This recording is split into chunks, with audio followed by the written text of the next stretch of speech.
and we're recording this, and you can definitely share this with your friends. And I'm willing, unlike other times, to take from the beginning questions. Normally I give a lecture, then give a question, but I want to tell you a little story because we wrote about it in the 90s in our literature. It was Carol Gallup, who used to be then my writer. And I think that it was a popular story in the past. So a salesman who was 47 had a very creative way to make money. In fact, that way many people make money these days as well. What he did is he met a 90-year-old lady with a beautiful apartment in Paris. And I can tell you, Paris is not cheap. San Francisco isn't either, but Paris is not cheap. And the idea was that he'll give her $500. You know, in that time, $500 was basically twice the rent that most people had to pay for their units, right? So $500 then was like maybe $4,000 or $5,000 now. So he would pay her $500 a month, and when she'll die, he'll have her apartment. I assume it's going to happen in a year or two. Anyway, life expectancy in that time was in the early to mid 60s. So she was already 90, old in age. So what could he think could be lost? Well, then 30 years later, that salesman died from a heart attack. And that was actually even beyond his age, but you know, salesmen often smoke and have all kinds of problems. And that lady lived for another 3 years. And the family of the salesman had to keep paying her. And she moved to an elderly house before she died. So, can you imagine? What did he not look at when he looked at the fact that she's 90 years of age? Kind of sounds generic. Even these days, we have a big minority of people who live over 90. We even have a big group of people, even though they're not huge in the population count, who live beyond 100. One of my clients who came to see me at the age of 101 ended up living to the age of 109. So we have people who live beyond 100, quite a few of them. But at the same time, so many people live way beyond 70 and 80, right? And are very active. In fact, we have two people who are running for president in the United States. One is 78 and one is 81. He didn't look at some things. And the fact that that lady was taking courses in fencing at the age of 90, that she was climbing mountains, that she was biking all over Paris with a bicycle for a couple hours a day. So yeah, she was 90, but a good active 90. So what does it take to live long? First of all, faith. You believe in yourself. Doesn't matter you have a little bit of arthritis here, arthritis there, memory lapse here, memory lapse there. But you believe in yourself and you keep doing what you need to do. For example, me, as I'm approaching my 70th year, is going to be only in a month and a half, you know, I'm going to be 70. It's September 21, right? If I calculated correctly, you know, a little bit more than a month, enough, 2 months, yeah, I'll be 70. Well, what did I lose? I used to run when I was 50. I used to climb up 3 stairs at a time. Now I climb up only 2 stairs at a time. I used to be a slow runner. Now I am an average walker, but I do walk regularly, miles every day, sometimes 4 miles, sometimes 1.5 miles, but sometimes 8 or 9 miles. I walk for different reasons. Even when I have a practice full of work, you'll find me walking near the ocean and breathing this amazing fresh air in San Francisco, where the weather is a bit cooler, a bit foggier, easier to do it. And whenever I went to Tel Aviv, Even in the hot summer, I went and swam for very long distances. So no, I'm not exactly in the same level when I was in my 50s. What I should do is tone my diet a little bit and diet with less sugar and stuff of that nature, which is starting to happen in slow pace. I think I should speed it up a little bit, just because Oreo cookies are made by Paul Newman. They're still Oreo cookies, as natural as the products are. So there's some things I need to do to improve, but I would say that in terms of my shape, nobody would know, except for my looks, that I'm 70 in terms of how much I can work. I can sometimes work 12 hours a day, difficult work with clients. I lead sometimes small groups and sometimes huge groups of people, being attentive to every one of the people in my classes and teaching material. So there's few things you need to have. First of all, faith in yourself. Second of all, a sense of future. Now, these days, even people in their 20s and 30s don't have a sense of future. There's that mistake that you have to be rich to be successful. Many people are rich and are very much not successful. The feeling of inner containment should be the most important thing for people in life. And you should have a purpose, either as a volunteer or as a worker, to achieve something good for yourself and for others. My daughter, who works on helping to house homeless people in the city, has all kinds of sidelight things that she's doing. For example, she likes to tailor clothes. That's her hobby. Well, that's wonderful. So the point is to be there for something you passionately believe in. That's number one. Number two, to understand that medications will take you downhill. You know, George Bernard Shaw lived to his 90s when most men died at the age of 62. That was the average. And in his mid-80s, a reporter asked him, how come you live so long? And he took him to an attic in his house, and he showed him a shelf of medications. In fact, several shelves of medications. And he said, those are all the medications prescribed to me, given to me, that I never took. That was a secret for long life. And there is nothing that kills you more than taking medications upon medications. I'm not saying you shouldn't. I'm not saying that there are no situations where you should. Nothing is black and white. Everything is in the shade of gray. But philosophically, the first thing you can think about is, how can I exercise this or that situation? How can I bring more movement to my body, more potential to my brain? Here, the two people who compete for presidency think about their future and the country's future in terms of what they want to accomplish. Well, good for them. And the point is that we need to think about what we want to see happen in the world, whether we're 20 or 80. How do we want to make the world a better place? And then, when there is a purpose to our life, we will find the energy to take care of ourselves. Now, that is very important. Many people hide behind, I'm busy, don't tell, I got once a postcard, Meir, don't tell me to relax. My stress is the only thing that holds me together. Pretty funny. But the thing is, some people excuse themselves and say, I don't have time to exercise, I have bills to pay. Excuse me. It has to work together.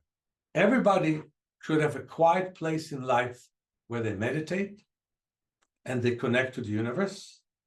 Everybody should have a place in life where they exercise to bring more blood circulation, to get hormonal change. It's so much better than medications. It doesn't have side effects.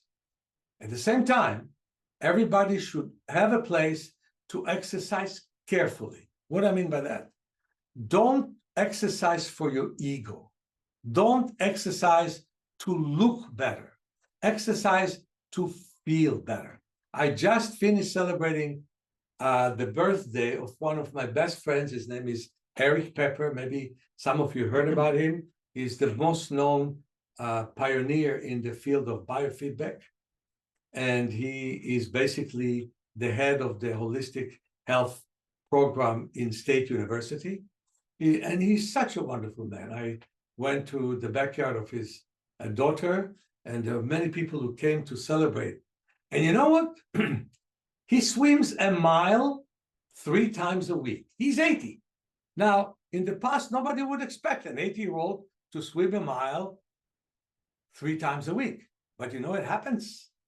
And so it is so important for us to understand that until a certain age, it's your age, let's say 40. But when that's finished, it's what you do. And before you get to your 40s, whatever you'll do will affect the rest of your life.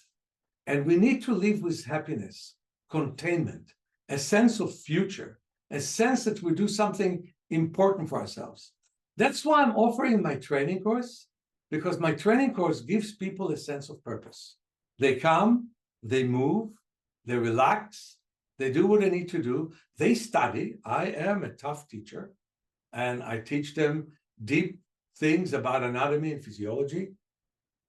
So they have a sense of the body in their heart, in their mind, and in their intuition.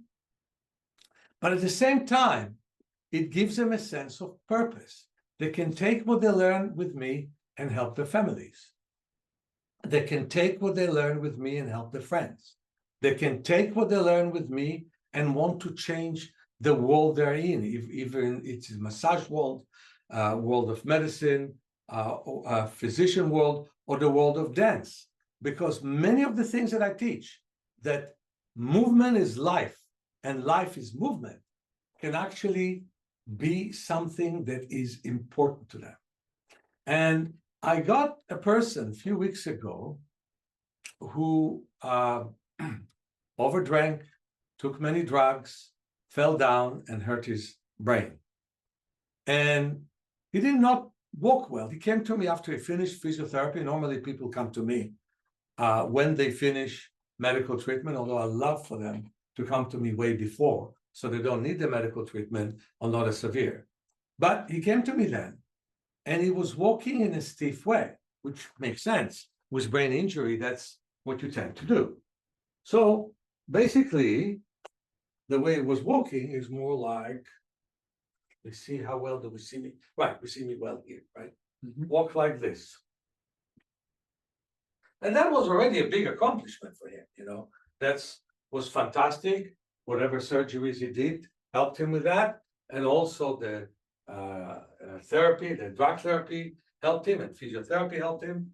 But when he came to me, what I told him is to do a little bit differently, to walk heel to toe. That's what I want all of you to do, heel to toe, when you walk forwards. And bend the front knee a little bit, yeah? So heel to toe, heel to toe, heel to toe.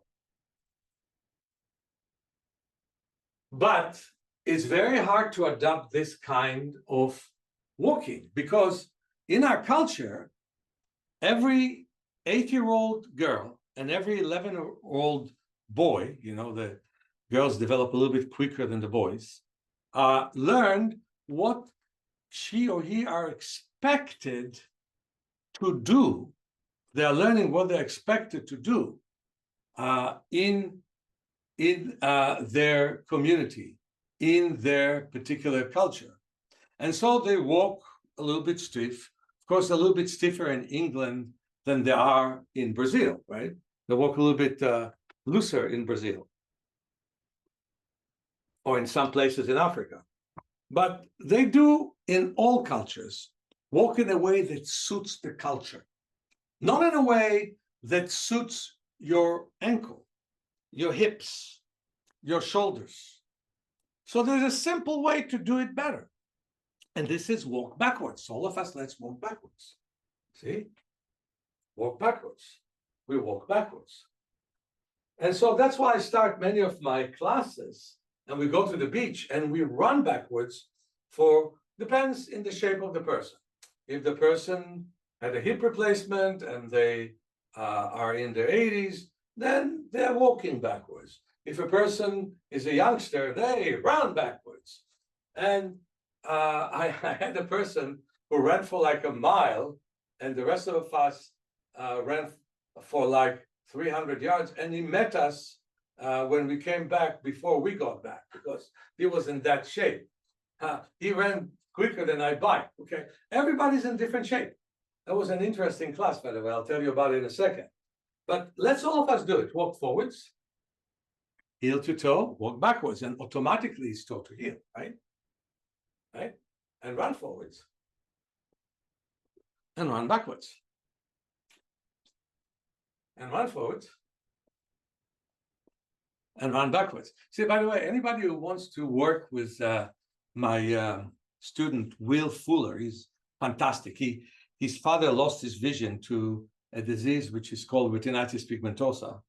And he himself was a boxer, very, very strong boxer, very nice boxer. Like I would call him a Zen boxer.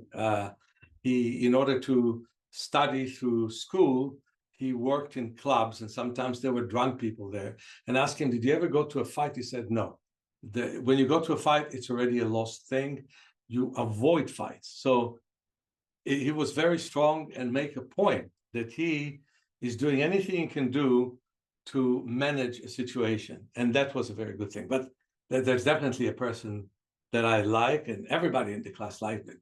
Now, he was really in a good shape. Then I had a guy with Becker's muscular dystrophy, the second worst muscular dystrophy there is, with this huge destruction of muscles. That's the disease. It's a muscle disease.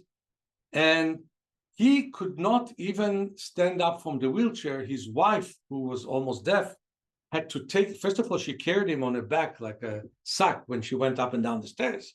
But then that was impressive. But then she had to take him to the bathroom and help him deal with his needs.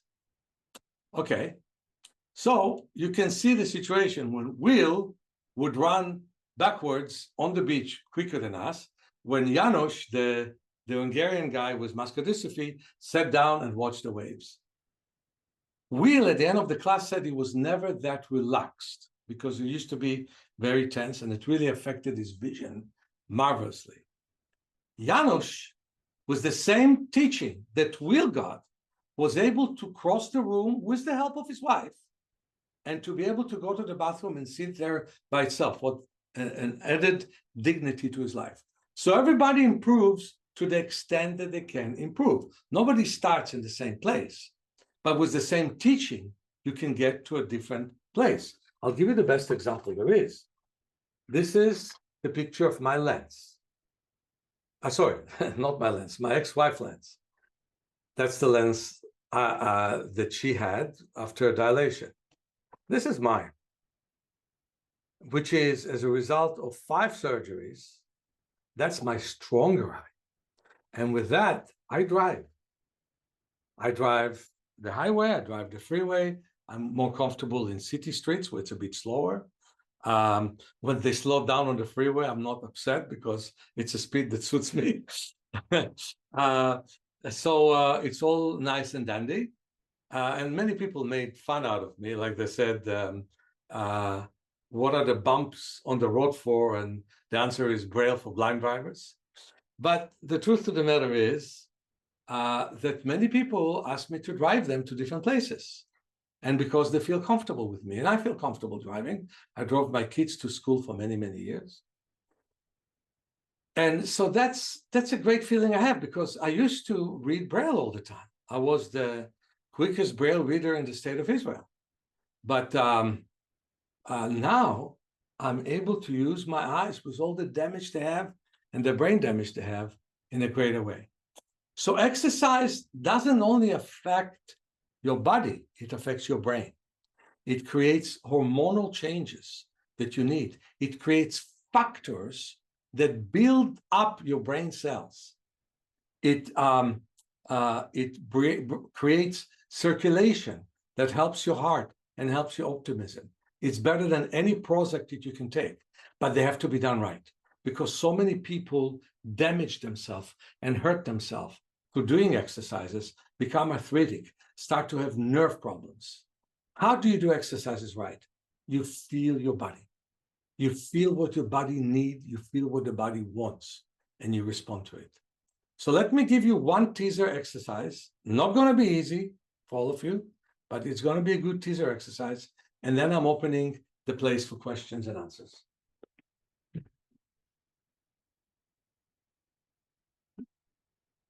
This, I see also my feet. This is good, right? Or should I go a bit back? No, that's perfect. Okay. So I just want to know, Robbie is helping. Robbie, show your face. Nice looking guy, you know. He's helping me technically here. Thanks. And people ask me if there was a while where we didn't have those different webinars, and people ask me what happened, and it was because we lost a wonderful guy by the name of Kyle, who was able to help me a lot, and then he couldn't. But anyway, let's start with this following exercise. First of all, move your head in rotating motion in both directions.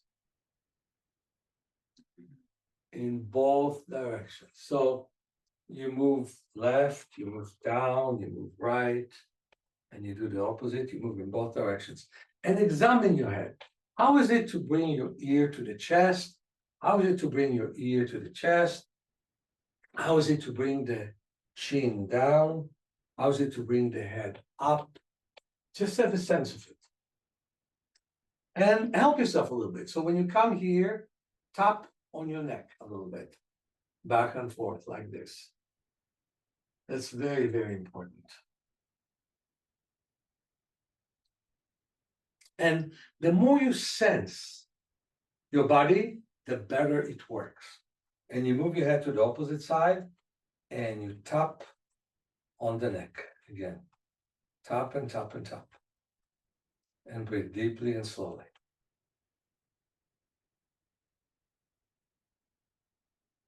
And you put your chin on your chest and tap on the back of the neck. Right? And you bring the head up and you massage the front. And now see how it feels to move the head in rotating motion. And breathe deeply and slowly. As you do that. And the breath should be in and out through your nose.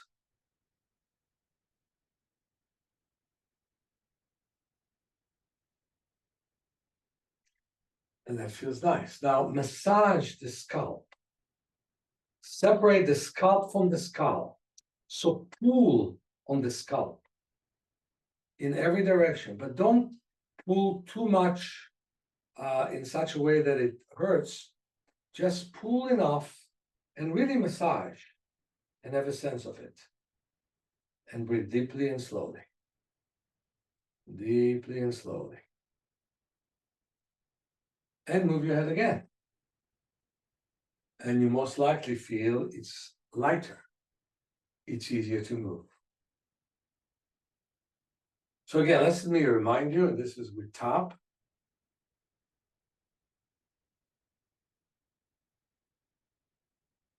We tap to the other side.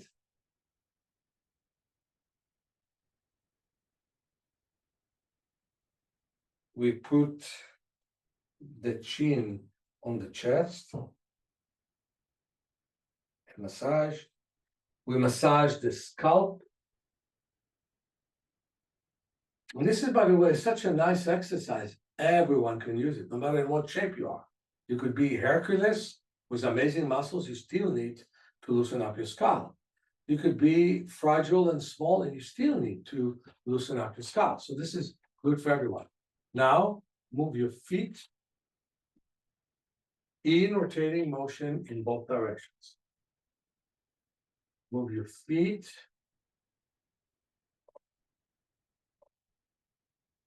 in rotating motion in both directions. And breathe deeply and slowly.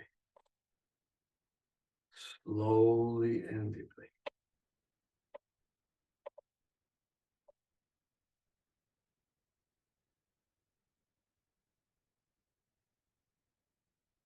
So you can move your feet all the way to the side, all the way forwards, all the way to the other side. And you move it in rotating motion in both directions. Now up to your shins. Everybody sees me, right? Mm-hmm. Perfect. Down to the floor when the heels are up. This way, that way, and move it all the way in rotating motion.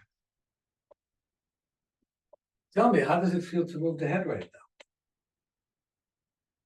now? Can anyone answer to this? Is anyone raising their hand? Can anyone answer to this? How does it feel to move the head after moving the feet?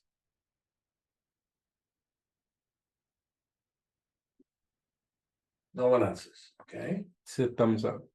Thumbs up, okay? Again, you move your feet, then it's easier to move your head. And you can move your legs. You can massage your knees at the same time. No reason not to. I love this bunker ball where I tap on myself when I do that. You can move this. See, this exercise, this again, they're useful for the strong and they're useful for the weak. Everybody gets better doing this exercise. Now comes the real deal. Move your head to the left while you move the legs to the right, the feet to the right, sorry. Move your head to the right while moving the feet to the left. Move your head to the right while moving the feet to the left. Move your head to the left while moving the feet to the right. And so you're doing opposite movements. Not easy for most people. Let's make it even more complicated. Yeah? Move the head down when the feet are up. Move the head up when the feet are down. And now we're talking about real coordination between head and feet. And that is not easy for 99.9% of the people. And by the way, breathe at the same time. Next one is rub your hands, hold your head, and where you hold it is with in the bottom of the skull. So you have the head, hold the head here in the two cavities here, they're called the styloforamens, and you move your head in rotating motion in both directions. Right? But not with the neck muscles, just with your hands. You could be Hercules and not being able to do it. You know, to just hold the head, not use the neck, but just move the head with your hands. And now we're talking about something completely different than what most people can do. Because most people learn to stiffen the neck to move anything. Stiffen the neck to move the hands. They didn't learn to separate between the hands and the neck. So let's work on it. Move your elbow in rotating motion in both directions, thinking the fingertips are leading the motion. Move the wrist in rotating motion, thinking the fingertips are leading the motion. Move your shoulder in rotating motion, thinking the tip of the shoulder is moving. Move again, move your wrist in rotating motion, thinking the fingertips are doing the motion. Move the elbow in rotating motion, thinking the fingertips are doing the motion. Tap and think the shoulder tip are doing the motion. Now hold your head and see if it's a bit easier to move it. What I do in most of my classes, I let people move each other's heads and they can feel the resistance, and then they start almost like magic to let go of their own resistance. You know, the whole Alexander method, which was a very fine method, I don't know it in depth, I received some sessions, works on separating between the first vertebrae and the skull. Because if you separate between them, there's so much more blood flow to the head that energizes the brain, the eyes, the ears. Most people, so many people have tinnitus, which is because they don't have enough blood flow to the head. Many people lose their vision because there isn't enough blood flow to the head. But how do you get it? You have to really learn to separate the neck from everything else you're doing. And that's a very important secret. So let's do it once more. Feet in one direction, head into the opposite direction. And breathe deeply and slowly.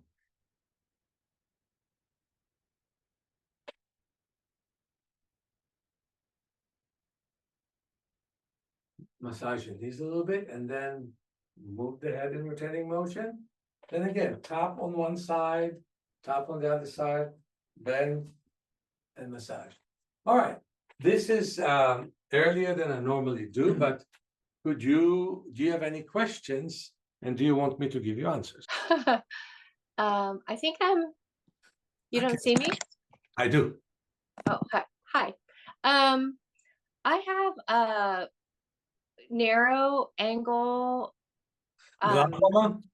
Well, I guess my eye doctor, I went to a glaucoma specialist and they said it's not at the point of glaucoma, but there is, and my pressure is not bad, but it's a genetic thing that I have narrow angle. And I guess apparently it's not super uncommon in Asian populations, but there's that, I guess the danger of like, if the pressure is sudden, if I have an acute attack, I guess within hours I could lose vision, is what they say. So I'm kind of concerned because I just found out about it. My vision is generally not, well, it generally has been historically not bad, but within the last, probably since COVID, it became much worse, but, also like, I think hormonal changes and stress, but, since I discovered your recordings, I've been trying to loosen my neck and my feet. And I find that like my vision, and I've been palming every morning for like 15 minutes. And my eyes feel a lot better, but I'm still like wondering, I mean, I feel like I should probably get the laser surgery for the narrow angle, but I was just curious what your kind of look, narrow angle definitely. What's your name again? Connie. Yeah. Narrow angle is definitely a dangerous situation. I will not say it isn't, right? The solution is that, first of all, do things which are good for the eyes. Okay. Why was COVID hard on you? Because you look much more on the computer. Yeah. Because you were all the time within a close range. So if you will religiously make a point, like what I did yesterday and the day before yesterday, long before there is sunset, now we have long days, I go and look at the ocean, at the waves that come to shore, right? So if you will ritually look at the distance, listen to some books and not only read, listen and do palming, free your eyes and do eye exercises diligently, as you're already starting to do right now, but a lot of massage around the eyes, the loosening of the neck. Then, in my opinion, the best thing in the world for you is to not have laser treatment. Because not to have the laser treatment, because it weakens the eye. No matter what you're going to do about it, it weakens the eye. It artificially widens the canal, right? But then you seem to be young and healthy. Within a year, it closes again. And then they have other solutions, like pumping it out and things like this. So what I really recommend in a big way is for you to do exactly what you're doing in a bigger way. That's one of the reasons I'm talking about my classes, because there's a lot of inspiration in being in my class. You do work several hours a day, every day on yourself. And I mean, you're a young woman. How old are you right now? I'm actually older than I appear. I'm 56. Wonderful. So let's hope that you have another 50, 60 years to live, right? You don't want to compromise yourself with any procedure unless necessary. If the pressure went up, if you lost some periphery, yeah, I understand then why you need to protect yourself. But now your best protection is blood flow. Let's talk about glaucoma. Glaucoma isn't simply high pressure. It's high pressure plus weakness of the optic nerve. So even if you have high pressure, but your optic nerve is not weak, then you can get no bad results. Second of all, is lack of blood flow to the optic nerve. Well, avoid that at all costs. Bring as much blood flow as you can by loosening up your neck. It's exactly what you do. In your case, also the jaw. You need to really work hard to loosen up your jaw. Your jaw is pretty tight, and we should do some exercise for that. And maybe I'll do one or two for you, which will help everybody else. And then, of course, balance use of the eyes and balance use within each eye to make sure that if you have a weaker eye, you strengthen it and that you get the two eyes to work together, as I've explained in my books very well, like in the book Vision for Life. So the point is, for you, is to use nature resources and to not touch your body with any invasive direction. Yeah. Only if you lose it, which I believe you will not, and if you will, if you do this work, it's going to be in 20 or 30 years, but it may be never. You only lose it, then use those kind of treatments. Abraham Maslow, I don't know if you know who he was a humanistic psychologist, said that if you gave a person a hammer, he would think the world is made out of nails. Basically, everybody does what they know. Doctors want you to do better, no question. And so that's how they know to get you better. But it will backfire and backfire and backfire. And one procedure will follow the other. And it will weaken you and weaken you. That's why I think that they need more tools in their toolbox. And that's why you should do my kind of work. So 20 years from now, 30 years from now, a new generation of physicians can hear from you, from me, and from others that they should advise their clients to do other things. Like in the past, something is wrong with your heart, here's the medication. Something is wrong with your heart, here is the cholesterol reduction. Today, any cardiologist will tell you, walk, run, change your diet before you do anything else, right? They learned, but it took them time. In the past, people who would think like you and me would be health freaks. Now we're kind of common people, right? So what I'm saying is what they didn't learn about the eyes and about the nerves is that actually what you do makes a difference. They did not, they don't know that. And you know that, and I know that. And so I want you to act on it and to work with it. So let's do one exercise for the jaw for you, okay? I'll move back so everybody will see me. And you can put me on full screen right now. So we'll do it, and then we'll return to Connie, okay? Okay. All right. So open and close your mouth, first of all of you. Now, rub your fingertips and open and close your mouth with your hands. Can you do that, Robbie? Does the jaw opens when you want it? Or does it have a mind of its own? That's the question that I have.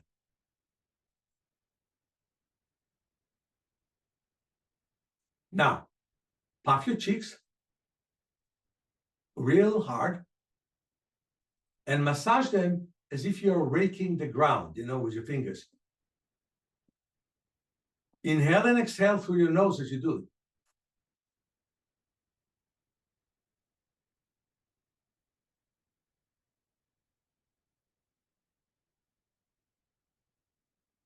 Keep the air in your mouth.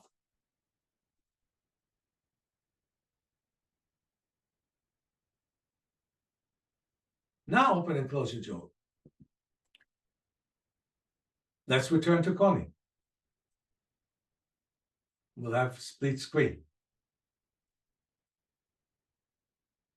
Did that feel like it's a bit easier to open and close the jaw? I don't hear. Yes. Yeah. Yes, it Now, is. open your jaw and tap on the hinge joint between the two jaws.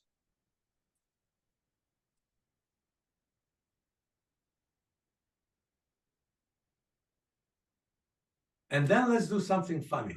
Open your mouth, all of you. You can now unmute yourself, all of you, and talk without closing your mouth, like ah. So open your mouth, all of you. Yeah,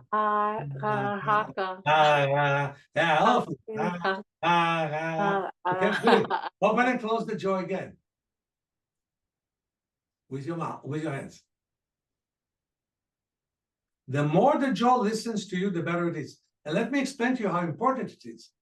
Touch the sides of your neck and clench your jaw. And you can feel how much it tightens the neck. And many people sleep with clenched jaws. That's why dentists give you night guards and things of that nature, which are not necessary, in my opinion. What we have to learn is to loosen up the jaw. Okay, so working on your neck is more complex than it looks. You have to work on your toes, because without working on your toes, the ankles become stiff, the knees become stiff, because it's all connected to each other. The hips become stiff, the lower back becomes stiff, the middle back becomes stiff, and then the neck becomes stiff, and so is the jaw. But also, working on the neck means working on the jaw. It also means working on your hands. And all this is in my book, Awakening Your Power of Self-Healing. Okay? Okay, so thank you very much. It was fun to talk to you. Thank you. Okay. And now the video. Yeah, good. Yes. Nice to see you. Hi. We talked a bit last time. I'm the person who lives in Israel with retinitis pigmentosa. Only one eye work.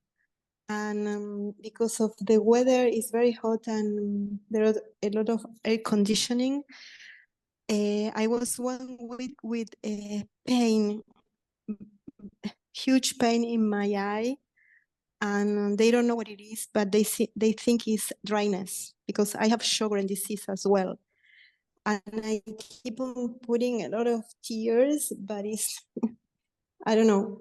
So Yeah, maybe there is something else I can do. Putting tears and creating tears are very different from each other, right? So Right. the point is different. First of all, I think it's very important that you take 3 cold showers a day. So you take, I know you don't like it, but to take a hot and cold shower in the morning, and 3 more showers, which are only cold, just for 2 minutes. And that's going to bring much more blood to your neck, and therefore will bring you much more tears. Okay? That's one thing. Okay. Sitting cross-legged and Robbie, and then moving the whole body in rotating motion is very important. The other thing is, I want to show you what I'm doing here. I know it's hard for you to find it immediately, but things you see in one eye, in the eye that you see, I would put a paper like this and wave the hands to the side to start and develop better periphery. Okay? And you met with Sarit, I'm sure, right? Yes. So work with her on that. Work with her on glowing ball in the dark, on glowing lights in the dark. You know that in November I'm in Israel, right? So, okay. Yes. So come to my 2 workshops, because you need a workshop for the body and eyes, and then you need a workshop for the eyes. And please meet me for several individual sessions if you can. I'll be practicing in Tel Aviv, and my workshops are in Tel Aviv, in the Nodo. So the important thing is that you expand your periphery, you sit cross-legged, and you move your whole body in rotating motion like that to all directions. Okay. Let's all of us do it on the chair, just so you know what I want you to do cross-legged. I just don't have time to go through the whole thing. So all of us move in rotating motion like this.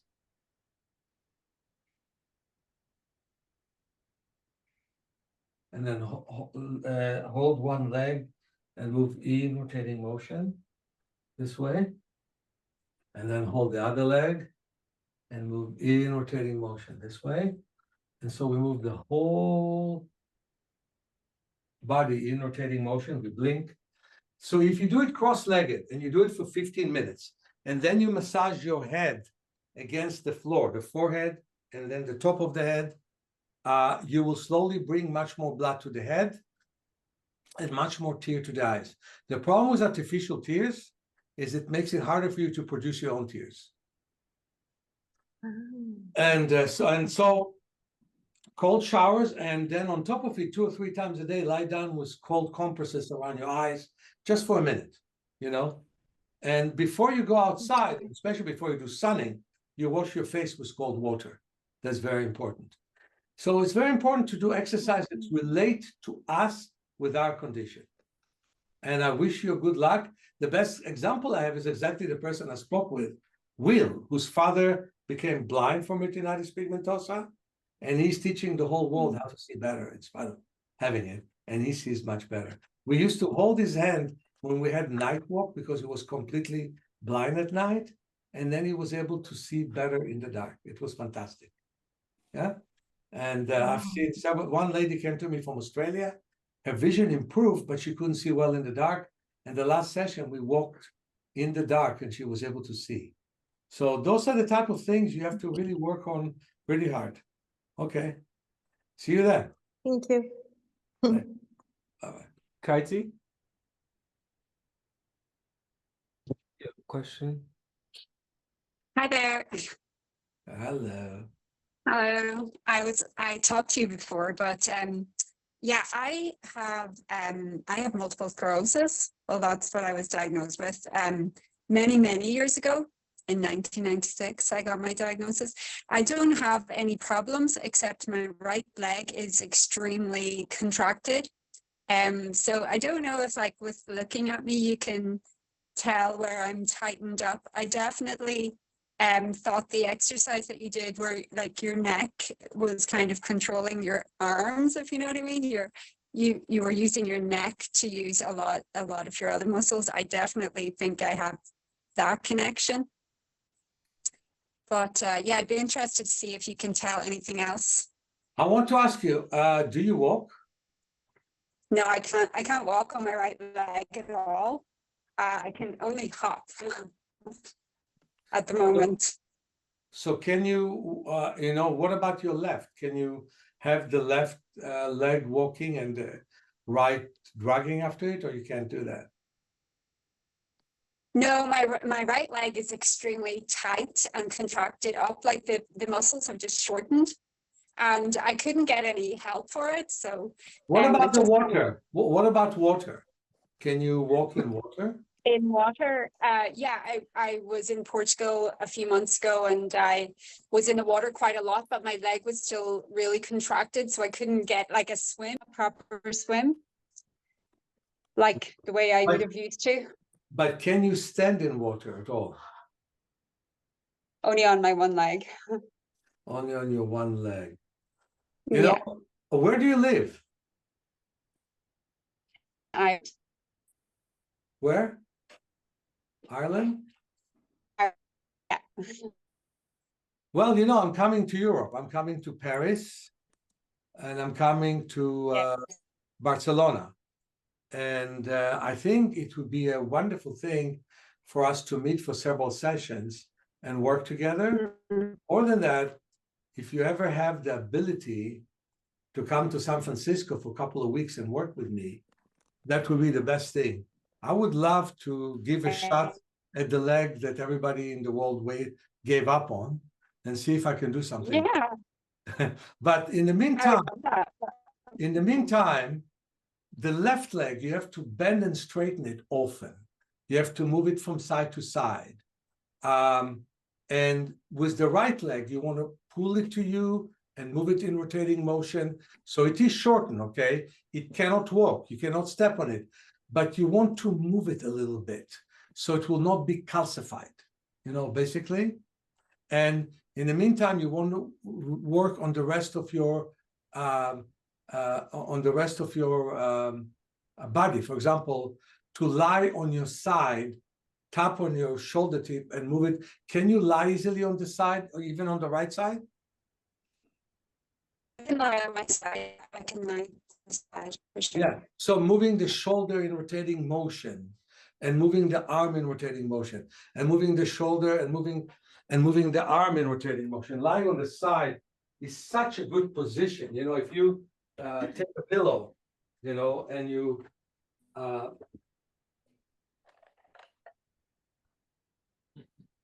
lie on the side and mobilize your shoulder and move the arm in rotating motion, and then stretch as much back as you can, you know, all the joints affect each other. Even though we have a problem in one leg, the problem is all over the body. The whole body becomes stiff because of that.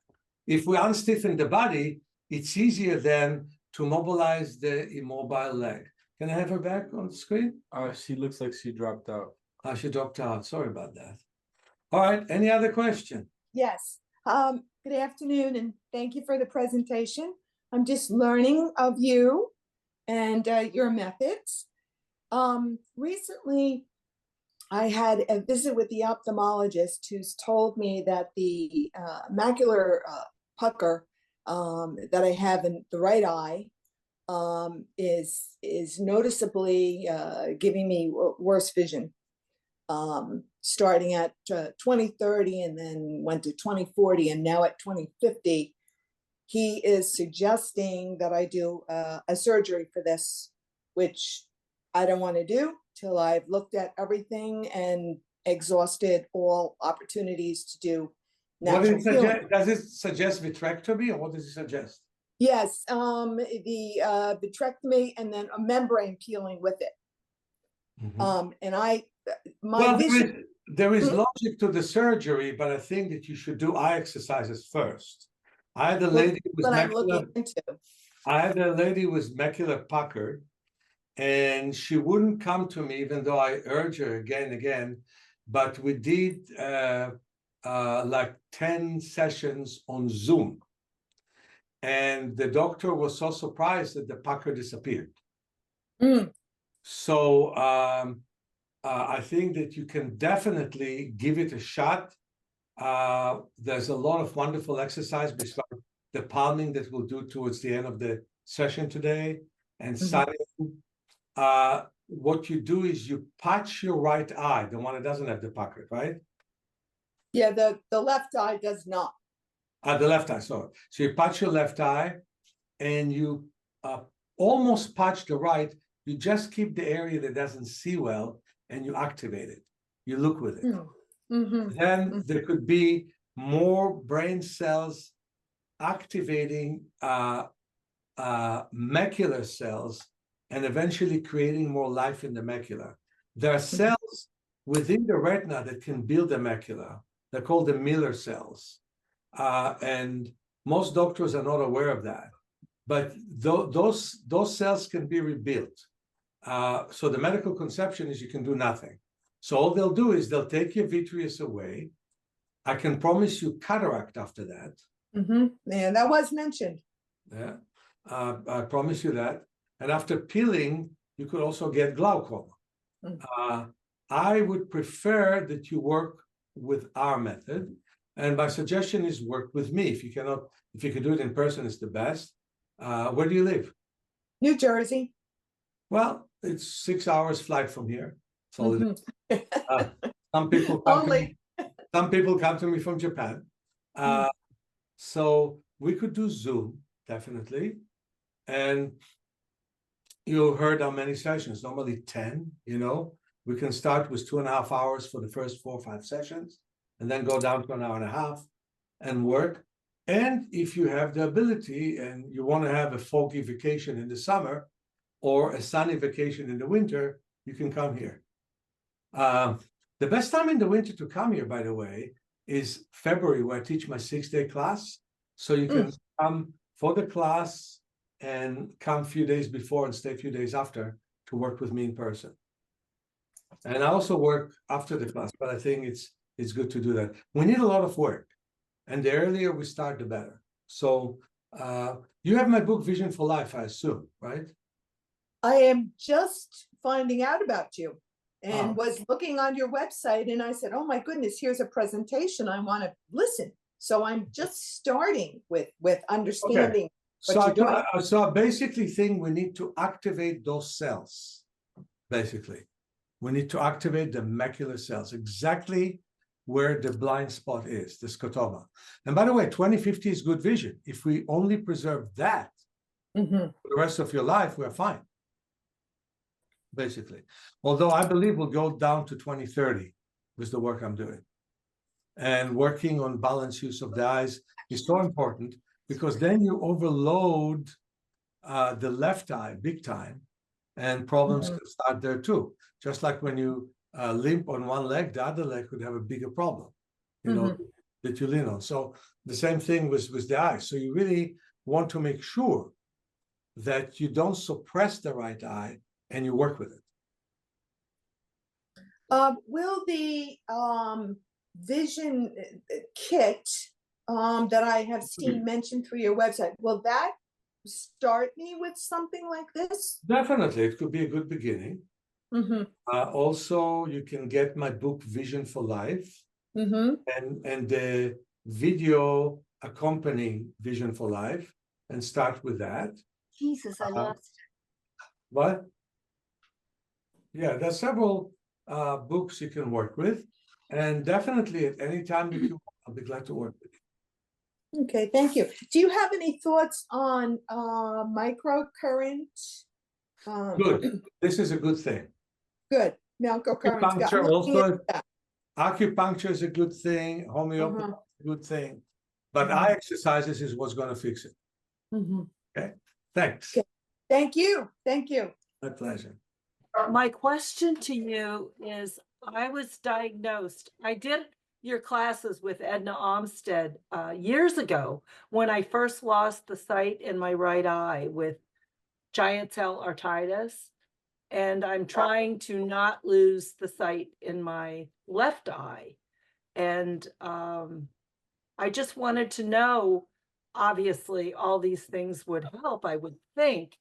If you had any advice of, because my balance is off, it's hard to walk, and I used to swim and run, and I would love to be able to do, I'm 83 now, and just if you could suggest anything. So first of all, I would love for you to more swim than run, because you could easily fall these days. Yeah. With one eye that is working. Pay attention to the earth. You can try and build up skills on how to see everything around, but that could take you a good 6 months to really know where you are and how you work. In the meantime, swimming, there is no risk of anything. You just go to the pool and swim. And we have also in the book, Awakening Your Power of Self-Healing, many wonderful exercises in warm pools, where you don't swim, but you exercise.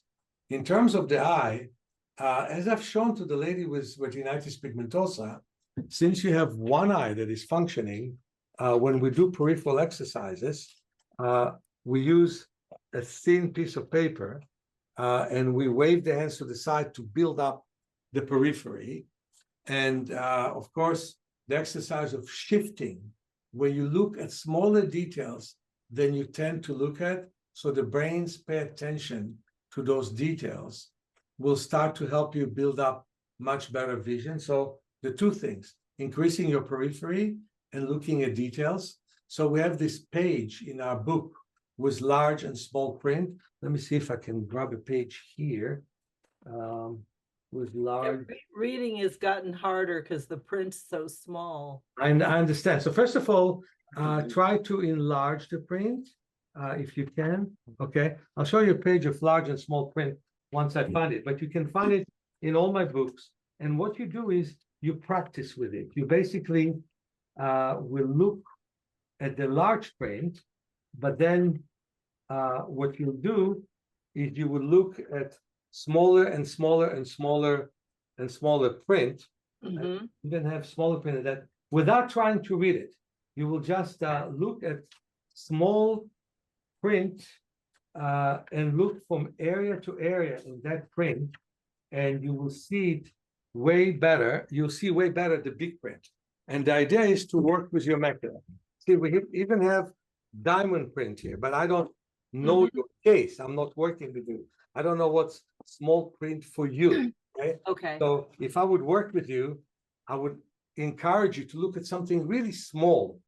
And as you look at something really small, then you will be able to, without straining to see it, you'll start to gear the central part of your retina to start to look at smaller area.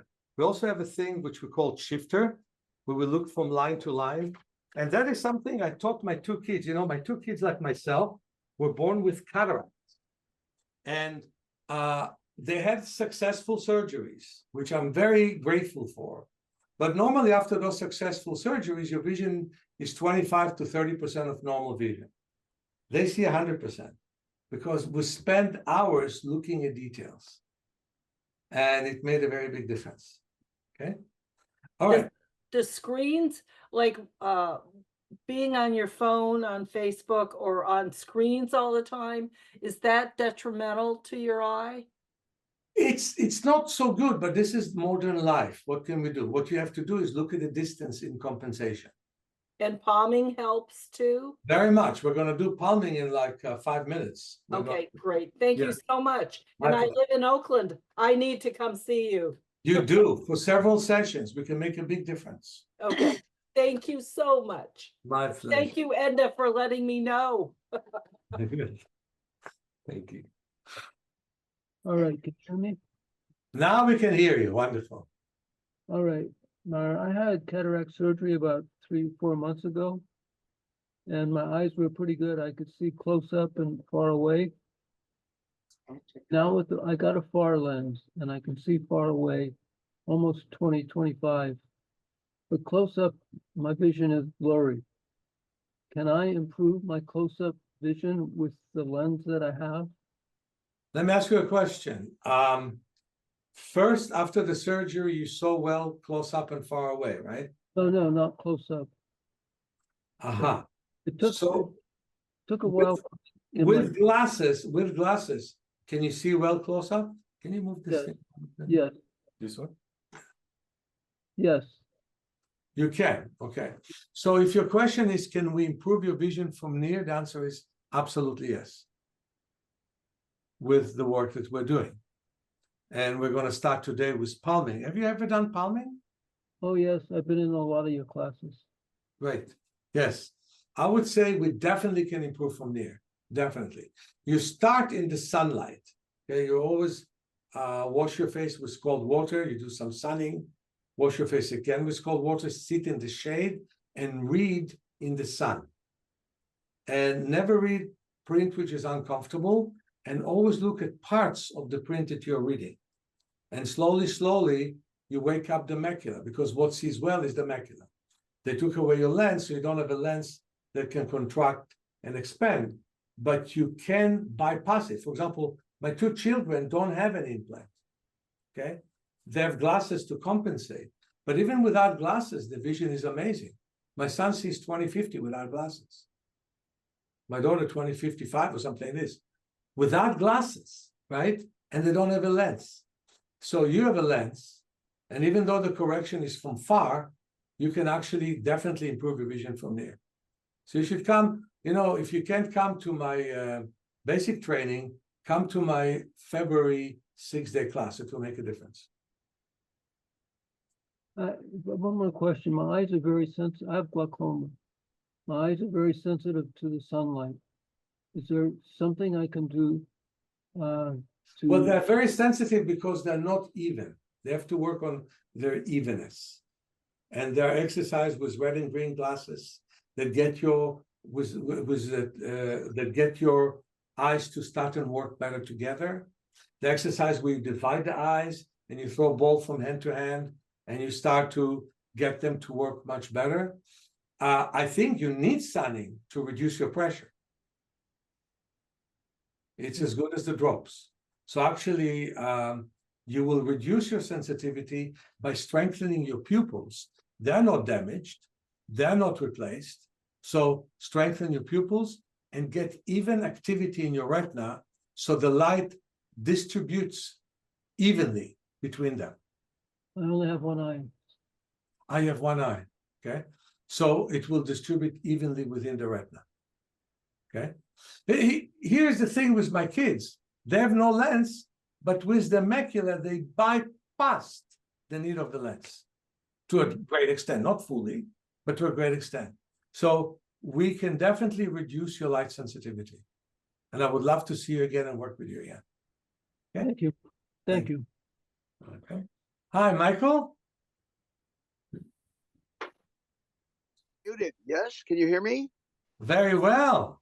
Excellent. Meir, we met the other day. I had a treatment from your partner, a brief introductory treatment, and I've been doing your exercises. I have AMD, and I have learned that AMD is thought to be highly related to dementia and other mental problems. And there's a great emphasis now on trying to get into ketosis as a way of preventing dementia from overwhelming the mind and improving behavior and whatnot. And I've also heard it said that getting into ketosis is good for AMD. That would be avoiding sugar and keeping blood glucose at a very low level. Can you comment on this? Well, first of all, getting rid of sugar is one of the best things you can do regardless, okay? Second of all, and you have to give me this lecture between you and me, okay? Second of all, you don't seem to have any dementia, so I'm happy to see that. And it makes sense. Why do you have dementia? Because you don't see well. So you don't, if you have visual memory and the central part of your vision is damaged and you cannot see well, then it's easy to get to the place where you don't have the visual memory that you were used to. That's why we need to work also on auditory memory and cognitive memory, not only visual memory, okay? But I was not ever raised with visual memory because I used to be blind. And that's why I will never, if I lose my vision, I will not lose my memory because I don't depend on my vision to have memory. But 99.9% of people, what they see is what they remember often, okay? I never got it that people need to see something on the board and otherwise they can't remember what they saw because I always listen, okay? I remembered with my fingers what I felt, you know? Until now, I feel things and I remember them better. So that's the reason. Now, I'm very happy that you met with Jeanne and she did you a good session. You need several more.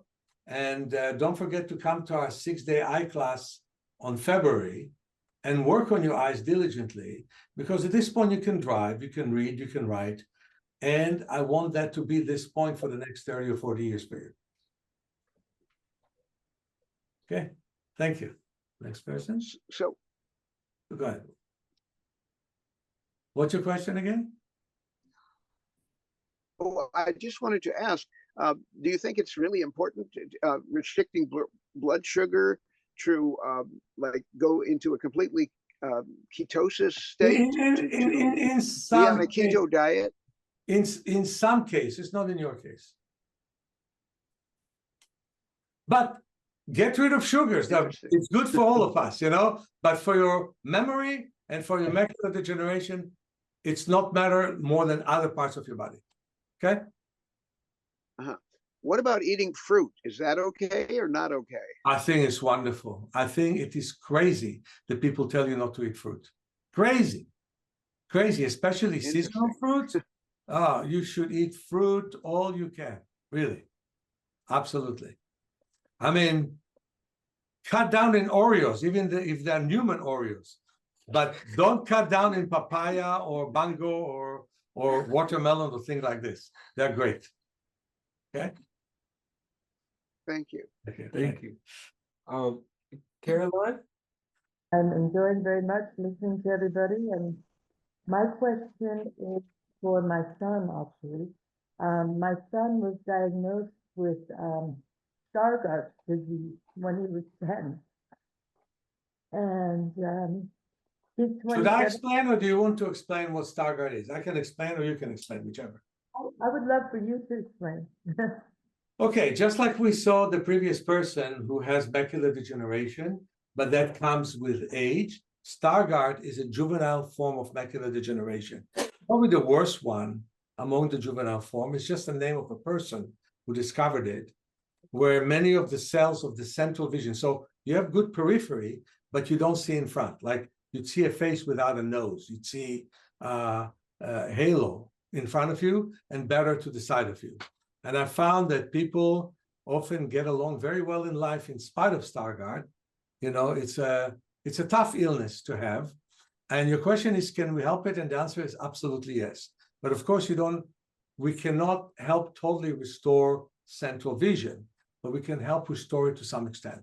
And we can help to take away the pressure from the peripheral vision by making the vision much more even. And I had the pleasure of working with many people with Stargardt, and I got some good results. Never perfect, you know, never what I want. Let's put it this way. I still want to achieve more than I succeeded, but I did get some results. But, you know, anything less than 20 sessions with him is just not enough, basically. Okay. So that would be what you would suggest to start him off would be To look at details, to allow himself to see them unclearly, okay? So he looks at them, he closes his eyes, and he remembered the fuzzy picture he had. And then he opens his eyes and looks. Now, of course, sunning and palming and a lot of the exercise we're doing are going to be wonderful. And again, the kind of exercise I do is I patch one eye, and I almost patch the other eye, and I leave a pinhole exactly where he doesn't see, and get him to look at things with that part, to start and connect between the brain and that part. Because what does the brain says? I don't see with my central vision. Who needs the central vision, right? I need to survive, because remember, we're in modern time, but for 2 million years, we were in the jungle. So the question is, how will I hunt? How will I survive? What will I do? So the brain doesn't want to use an area which is damaged just in order to survive another day, right? But we need to actually train the brain to use the damaged area. And once we do that, we will not get the same vision you have centrally, by no means, but we'll get some central vision and more balanced view for the whole vision. Did you read my book, Vision for Life? I haven't. I read your book when he was first diagnosed, the one, Self-Healing, My Life and Vision? Or Yeah. Movement for Self-Healing? Yeah. I read that one. Start to work with my books. Where do you live? Costa Rica. And he lives in India now. Oh, okay. He hasn't So stopped. he can do with me Zoom sessions if he wants to. Okay. It's So 12 and a half. It's 12 and a half hours difference. Yeah. Is there an audio book that I should suggest to him to start? Yeah. Download all of my 3 books are on audio. Vision for Life, Awakening Your Power of Self-Healing, and Movement for Self-Healing. Get him to listen to Movement for Self-Healing. Okay. You can download it from our website. You can Okay. download it from Amazon, wherever you prefer. I prefer you do it for our website. It helps me pay Robbie, you know. But anyway, if you download from our website, then you would listen to it, because it's going to be inspiring stories for him, right? And then he can download from Amazon, because it's not my property, but I'm the author of Vision for Life. He can download that and start to work with it. You can also download from our website, Awakening Your Power of Self-Healing. And you can also download, the last workshop we had on the 19th of June. He can download that workshop. It's $125 and work with it. And I find the last one on your website? Definitely, you will. I'm so happy that you asked me about your son. I'm grateful. Hello? My friend Adam. Yeah, hi, Meir. Nice From, to see you again. from Italy to San Francisco. How about that? No, I'm in Sweden now. I was in South Africa. South Africa, okay. Yeah. I'm confused. I'm in so many countries. Go ahead. Yeah. Okay, yeah, thanks for inviting me. The story now is I'm dealing with various university surgeons in Sweden, and I'm going to take the one that will give me a zero lens because I met with an Italian woman in Uppsala, not far from Stockholm, and she still wants to put in a minus 0.5 because she means it's going to be easier for me to read at a shorter distance. But I spoke with Jeanne about it, and it's like operating in a glass eye, so I don't want that. Well, the point is this. The point is this. She's right, and Jean is right. I love this. You know, this. There was once the rabbis in the Jewish world were the judges. So one guy says, "Oh, my neighbor stole from me and invaded my backyard and all this," and the rabbi says, "You're right." And then the neighbor says, "No, no, no, but this one, this, and that to me." And he said to the other guy, "You're right." And the rabbi wife comes and says, "How can he be right and he be right?" And he said to his wife, "You're also right."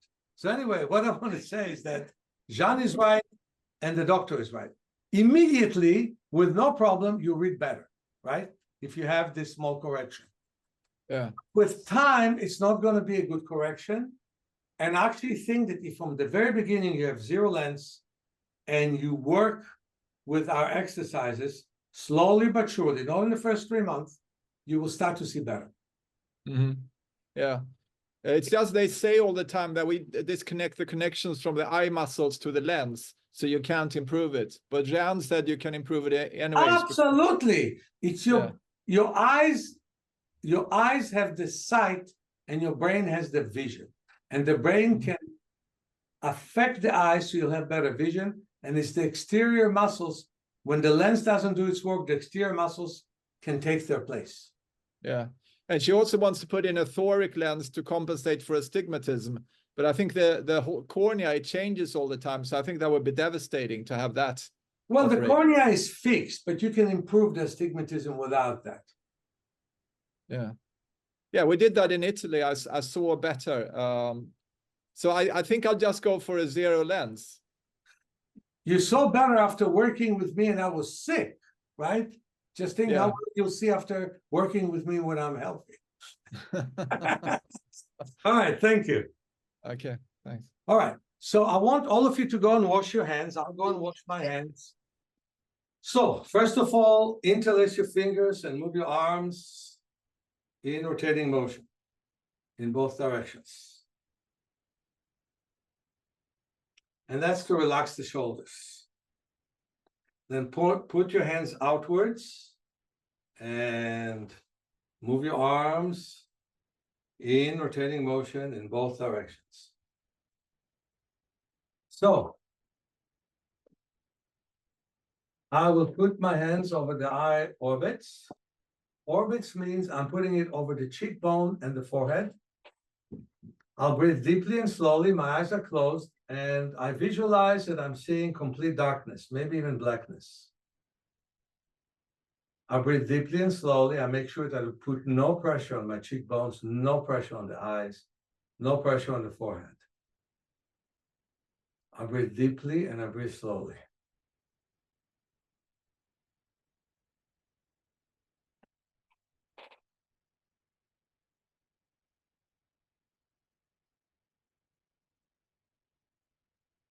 I allow the ribs to expand when I breathe in and shrink when I breathe out.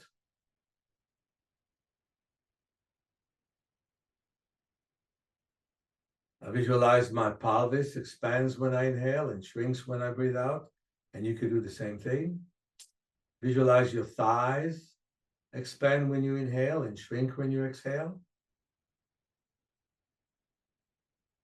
And the inhalation is slow, but the exhalation is way slower. So let's say if you inhale to the count of 3, you exhale for the count of 9. Oh, sorry. But I mean, if you inhale to the count of 6, you exhale to the count of 9.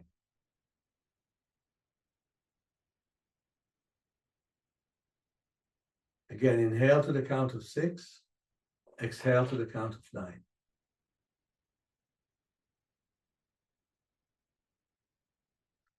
And so again, you feel your abdomen expands when you breathe in and shrinks when you breathe out. You feel your ribs and your chest are expanding when you breathe in and shrink when you breathe out. You visualize your head expands when you breathe in and shrinks when you breathe out. You feel your arms expand when you breathe in and shrink when you breathe out. You imagine the legs expand when you breathe in and shrink when you breathe out. And you can listen. I suggest to listen to my book, Movement for Self-Healing. It has beautiful inspirational stories. And I've shown how I overcame blindness in that book. But you can listen to anything that attracts you except negative thoughts. If you think about yourself being in the jungle and enjoying the trees, or being in the beach, being in water, anything that makes you feel wonderful. You don't have to wait for the next world to be in heaven. You could be in heaven now with your thoughts. And the slower you breathe, and the more you feel that the body expands when you inhale and shrinks when you exhale, the better it is for you. And you visualize that your eyes are relaxing. So now we can listen to some music.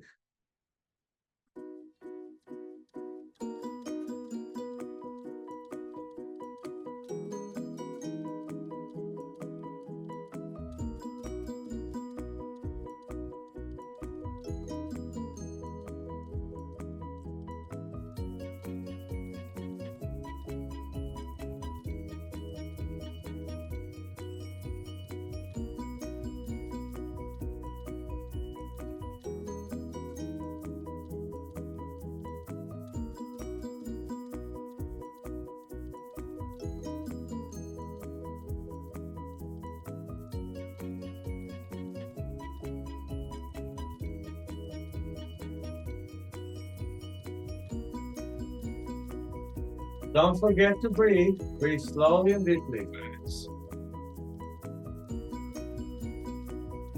And never put pressure on your cheekbone.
Again, remember to put no pressure on your cheekbones and breathe deeply. Visualize your eyes as soft and warm. And this is to be repeated as much as possible.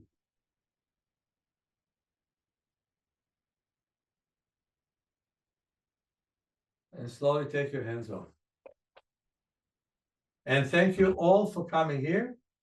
I'd like to thank Robbie for helping me with the production.